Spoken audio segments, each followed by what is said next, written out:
Рамазан айындағы оразашы мұсылманның айнымас екі досы құрма мен су. Дәл осы екі азықпен күннің батысымен біз аузашамыз. Сосын шам намазын оқып, берекелі аузаша дастарханынан дәм татамыз.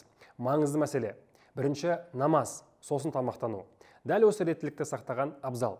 Себебі күні бойы аш жүрген ағзаңыз құрмадан нәрлі дәрумендер алып, қуаттанса, су асқазан мен ішек жолдарын тазалап шығады. Ал керісінше бірден тамақтанып, қомақайланып көп жеп қойсаңыз, ішіңіз ауруы ғажап емес. Оған қоса, кофе сүйер қауымға ерекше үндеу. Ифтар кезінде кофеден бас тартқаныңыз абзал, өйткені ол денеңізді сусыздандырады.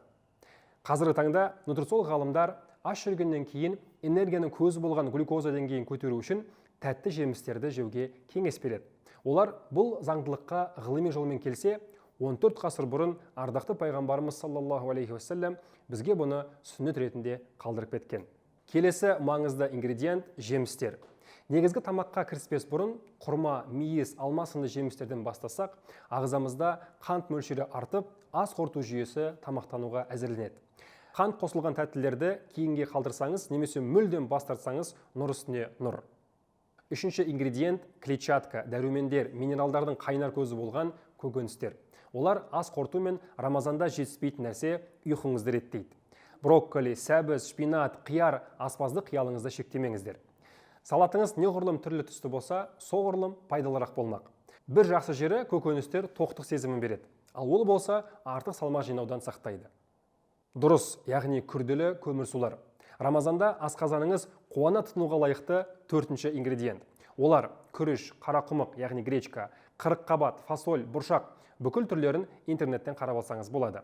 Бұлар ұзақ қорытылуына байланысты түске дейін әлсіремей қуатты жүруіңіздің кепілі болмақ. Бесінші ингредиент құрамында белок бар аминоқышқылдар.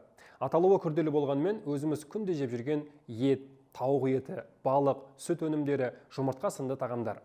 Тек ескеретін маңызды мәселе майсыз тағамдар жеген әлде қайда абзал. Кеш тұрып, сәресін ішуге санаулы минуттар қалса, мына тағамдармен тез әрі тиімді ауыз бекітсеңіз болады.